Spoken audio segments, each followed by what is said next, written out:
ఇంట్లో ఆనంద స్టెప్స్ దిగుతూ వస్తూ ఉంటుంది. స్టెప్స్ పక్కనే అనన్య దాక్కొని చూస్తూ ఉంటుంది. శరణ్య ఆనందకి ఫోన్ చేస్తుంది.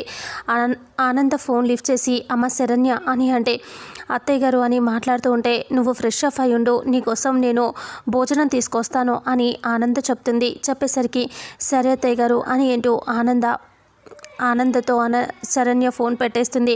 అప్పుడు ఆనంద అలా వెళ్ళిపోతుంది. అనన్య ఇలా అనుకుంటుంది, అమ్మా శరణ్య ఇంట్లోనే ఉన్నావా, నీ సంగతి చెప్తానుండు అని అంటూ ఇంకా ప్లాన్ చేస్తుంది. అప్పుడు శరణ్య ఇంట్లోనే ఉంటుంది.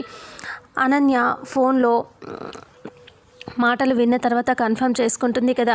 ఇక ఒక్కసారిగా ఇలా అనుకుంటుంది, ఇప్పుడు దీని సంగతి చెప్పాలి అనుకొని మిరపకాయలతో ఇల్లంతా పొగ పెట్టాలని చూస్తుంది. ఇల్లంతా పొగ పెట్టేస్తుంది.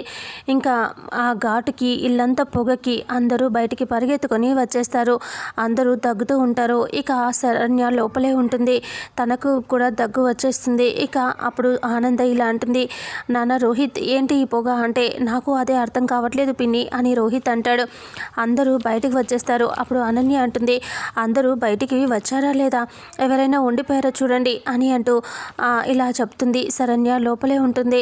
అయితే ఒక ఇంట్లో ఎవరో ఒకరు ఇలా ఒక మూలన పొగ పెట్టేస్తే ఊపిరాడక చచ్చిపోయారంట కొంతమంది, అందుకనే చెప్తున్నాను, ఎవరైనా లేకపోతే పిలవండి వెంటనే అని అంటంతో ఇంకా ఆనంద ఒకరిగా టెన్షన్ పడుతూ శరణ్యని గుర్తు తెచ్చుకొని కంగారు పడుతూ ఆలోచిస్తూ ఉంటుంది. ఇంకా అప్పుడే శరణ్య లోపల తగ్గుతూ ఉంటుంది.